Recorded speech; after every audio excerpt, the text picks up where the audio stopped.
Assalamualaikum warahmatullahi wabarakatuh dan salam sejahtera. Kembali lagi bersama saya Rusdi Syarif. Saya doakan kita semua selalu sehat, rezeki dilancarkan dan urusan kita semakin dimudahkan oleh Allah Subhanahu wa taala. Amin ya Allah ya rabbal alamin. Jadi ini bagi kita yang ingin balik kampung pada masa yang terdekat ini, apakah sewaktu bulan puasa ini atau mendekati lebaran nanti.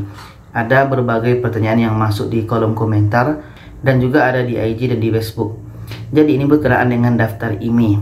Apakah ketika kita balik dari luar negeri, apakah masih mendaftarkan IMEI ketika sesampainya di pintu masuk Indonesia? Ya, harus. Oke.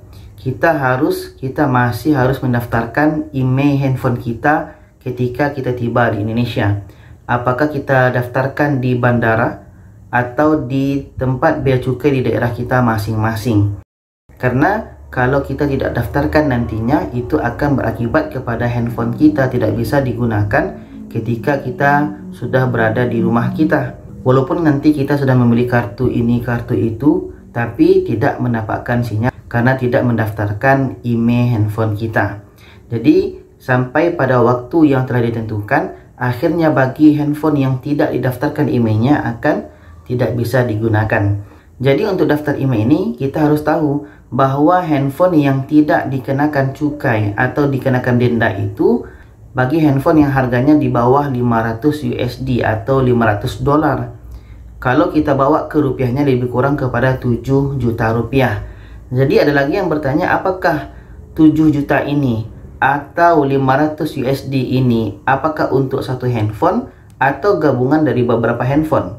Yang perlu kita pahami di sini yaitunya bea cukai atau pemerintah Indonesia telah menetapkan bahwa satu orang itu hanya bisa membawa 2 handphone ketika baliknya. Dan tentunya 2 handphone itu harganya jangan melebihi 500 USD atau 7 juta rupiah. Kalaupun nanti handphone kita harganya, contoh satu handphone itu harganya 5 juta dan handphone satu lagi harganya 4 juta. 5 juta tambah 4 juta itu jadinya 9 juta. Akhirnya ketika handphone kita digabungkan 9 juta, itu nanti akan kena bea cukai. Karena handphone yang bebas bea cukai hanya di bawah 7 juta. Jadi untuk mengakalinya, supaya handphone kita tidak kena bea cukai, pastikan harga kedua-dua handphone kita itu jangan melebihi 7 juta. Contoh mungkin handphone yang pertama 3.500.000. Dan handphone yang kedua harganya 3.100.000. Jadi totalnya 6.600.000. Jadi total 2 handphone itu masih di bawah 7 juta. Maka alhasil nanti handphone yang kita bawa itu tidak kena bea cukai. Tapi ketika digabungkan 2 handphone kita itu dan harganya melebihi 7 juta, maka handphone kita akan kena bayar bea cukai. Oke, seperti itu. Apalagi nanti kita bawa handphone yang harganya di atas 7 juta. Mungkin seperti iPhone yang harganya 10 juta, 12 juta, bahkan yang sampai 20-30 juta, itu pasti kena bea cukai. Tapi pun nanti akan dilihat juga kalau kita beli second, ya kita buat harga secondnya di situ. Mungkin kita punya iPhone, tapi kita beli second, harganya hanya 6 juta. Ya, akhirnya kita tidak kena cukai juga. Jadi setiap satu penumpang itu dapat jatah 500 USD, potongan pajak, bebas pajak 500 USD, asalkan harga barangnya itu tidak melebihi dari 500 tersebut.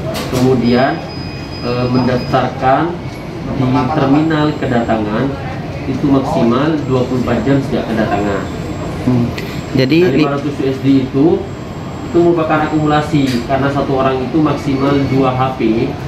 Jadi 2 HP itu harganya kalau ingin bebas maksimal 500 USD juga.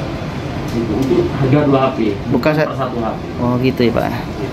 Oke. Jadi untuk kasih tahu sama kawan-kawan kita di luar sana nanti kan. Oke. Itu saja Pak.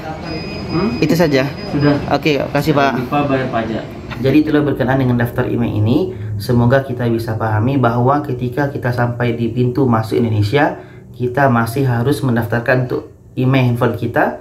Dan yang kedua, untuk harganya itu jangan melebihi dari 7 juta rupiah.